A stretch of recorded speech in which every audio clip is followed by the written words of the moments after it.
Yo, what's going on, guys? Clutch back again with another video for you guys today, and today is going to be an insane one. It is the 4-3-2-1, and this is how all the pros are using it. Your favourite pros, techs, anders, all of them. This is how they are setting up, and I'm going to show you guys now. Before we do get into it, if you haven't already, please drop a like, drop a comment as well if you do have any questions, and also smash that sub button. We are trying to reach 5,000 subscribers before Christmas. We're about 160 away, so anyone who does, it'll be massively appreciated. If you want to win every game like me, visit MMOEXP's link in the description to get the cheapest and safest coins on FC24 and use code CLUTCH at checkout for 5% off. So guys, like I said, this is going to be what basically the pros are using. It is the 4-3-2-1. It is absolutely busted. The way it kind of works is you almost attack in a 4-3-2-1, but you defend in a 4-4-2. So the defensive style I am using is on pressure on heavy touch. For me, it's one of those ones where I am not a huge fan of it, but I know a lot of people are. Press on heavy touch, basically what it does is, the AI helps you press in certain situations compared to just running at people like headless chickens trying to win the ball back. Basically, it's just to make sure that when, say, a player makes a loose touch, or a heavy pass, or maybe takes a wrong turn, that your players will press and try and win that ball back and try and basically just catch our opponent out as much as we can, but without also draining too much stamina and also just our players not being in position. So it's basically just a little bit more of a structured way of pressing the ball. Now, our width is on 45. This is to basically tuck those fullbacks in and make sure we don't concede any silly goals. Obviously, with through balls being so good, it means that we have to really make sure we mark the right areas. Through balls are so easy to concede this year. It's just that gap between the fullback and the centre-back can be so hard to defend. So just tucking in those fullbacks, just make sure we don't concede any silly through balls. Obviously, it means we're a little bit more vulnerable out on the wings, but as long as you're vigilant of that, you will be absolutely fine. Now, the depth is on 71. This is, again, just because of how good 71 depth is. I know we're all bored of it. I'm bored of it. You're bored of it. But it is still broken. It is still busted. And it's just what we have to use. If you are unaware what 71 depth does, I don't know where you've been. But basically, it's basically a broken way of pressing on FC24. They basically changed depth this year, so it basically helps you press the team compared to just basically having a higher line. And it does mean that they've basically found something that with 71 depth that means it's just absolutely busted to press the ball with it. I'm not too sure why or how they found it, but ever since, everyone's been using it because of how good it is. Now, build-up play is on balanced. Again, you could maybe use fast build-up if you were really trying to be even more aggressive and attacking. But for me personally, I do just use balanced. It is a bit of a preference thing, but for me personally, I just like to have my players where they're meant to be and build up play through that. So that's kind of where my head's at with it. Again, if you want to use fast build up to be more attacking, you can. But for me, I just like to be a bit more structured, know where my players are. I don't want them on fast build up, sprinting around everywhere in just like a horde of zombies. So, yeah, that is just me personally. Now, my chance creation is on direct passing. Direct passing is so good this year, has been for years, and I'm sure it will continue to be as long as through balls are as good as they are. If you don't know what direct passing does, basically your attackers with high attacking positioning, also high attacking sprint speed and acceleration, make better in behind runs than your regular players. Now, obviously, it's a very obvious reason why this is so good is because of how good through balls are by themselves, let alone when the AI is actually trying to make better runs for you to suit your players' stats and abilities. It works very well, and it's definitely a must-have. Now, the width is on 50. Again, this is mostly down to the fact of just we've got a lot of players in and around the centre of the pitch. We don't really need to lower it or increase it. I don't want them too spread out. I don't want them too narrow and sitting on top of each other.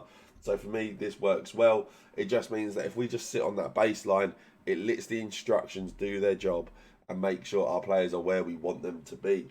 Now, our players in the box is on 6. This is mainly just down to getting the attackers in the box and also having some midfield runs as well. Like I said, we do have some attackers in midfield to balance it out. You'll see in the instructions part of the video, but basically it does just mean that we just want some extra attacking bodies just not the attackers really. So we'll have 1 or 2 midfielders getting involved. We might have some fullbacks getting involved as well, just by being that little bit more aggressive. And then we do have our corners and free kicks both on 2. This is mainly just to make sure we don't concede any silly counter-attacks. And also on corners, there's a really good short set-piece tactic where if you cross it to the back post, generally there's a centre-back there if you take it short and then cross it there. So that works very well as well. Now, guys, we are going to go into the instructions. This is how I have the team laid out. Like I said, we do have Messi in midfield, and obviously we'll speak more about this in the instructions as to why he's there. But he is so good in this role. He works so well for attacking and helping score goals. It just works very well. So don't be afraid to maybe put an attacker or 2 in midfield, as long as they have the right attributes with high dribbling, shooting. Musiala's another one who works very well as well. Now, I do have my central striker and my left centre forward both on stay central, getting behind. Now, like I said, when we are defending in the 4-4-2, these 2 will basically work as your 2 central strikers. These will be the ones that basically press the line and stay high at all times and really try and make sure we don't concede any silly goals. But in terms of going forward, we do have them on stay central just to make sure, again, we attack these central areas and be as aggressive as we can, and just make sure that basically we can try and basically get ourselves in as many good through ball positions as possible. Obviously, as well, with the getting behind, it does just mean that our players are going to look to make those in behind runs just to make basically us as deadly as possible. And then our right centre forward, I do have on drift wide, getting behind, come back on defence. Now, this is mainly just down to the fact of when we are defending, he is going to drop into basically a right mid role and basically play as a, like I said, as like a 4-4-2. So he's basically going to play as your right mid.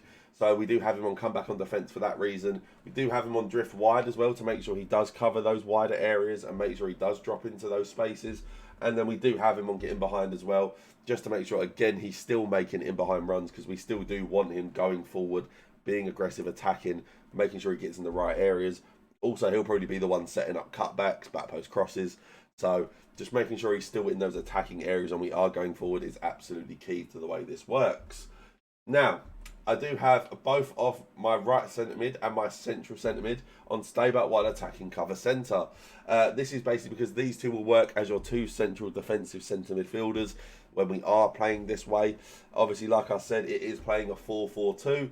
So they are going to play as your 2 box-to-box / defensive midfielders. These will be the guys that help protect your back line, make sure we don't concede any silly goals. They may still flirt forward every now and then, but generally speaking, they'll sit back and just defend as a solid unit. Now, and then we do have our left centre mid. He is simply just on getting to the box for cross. Again, this is mainly because, like I said, we are going to be playing in a 4-4-2, but also we do still want him to go forward as well.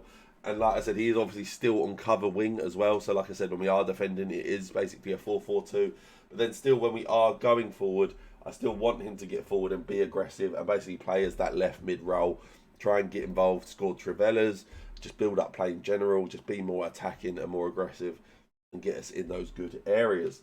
Now, I do have both of my centre-backs and my keeper all on default instructions. And then I do have both of my full-backs on overlap. This is mainly just so when basically my fullbacks do go forward and my wingers, my left centre forward, right centre forward will obviously still be narrow. It does just mean we have even more options going forward. We can really overload our opponents and just make sure we are as hard to defend as possible to try and give us as many goal scoring opportunities as possible. So yeah, guys, hopefully you guys did enjoy this video. If you have, please drop a like, drop a comment. Also drop that sub button as well, and it will just help me a lot, so that'd be massively appreciated. And also, as you saw in the video, visit MMO EXP. The link's in the description. Use code CLUTCH for 5% off.